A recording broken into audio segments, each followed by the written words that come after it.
नमस्कार, केव्ही न्यूजमध्ये आपणा सर्वांचे स्वागत। आज दिनांक 6 जानेवारी रोजी मराठी वृत्तपत्राचे जनक बाळशास्त्री जांभेकर यांच्या दर्पण या वृत्तपत्राच्या आरंभीनिमित्त पत्रकार दिन साजरा करण्यात येतो।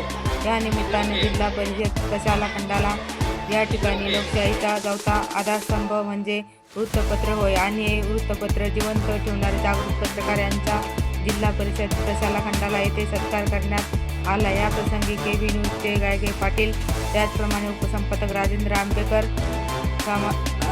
सामनाचे पत्रकार ताराचंद वेळजेकर, दैनिक मराठीचे पत्रकार सुधीर बागुल यांचे सत्कार प्रशालेचे मुख्याध्यापक श्री शेखर यांच्या हस्ते संविधानाची प्रत व श्रीफळ देऊन करण्यात आला। या प्रसंगी कार्यक्रमाचे सूत्रसंचालन अशोक दारुंडे सर यांनी केले। कार्यक्रम यशस्वी करण्यासाठी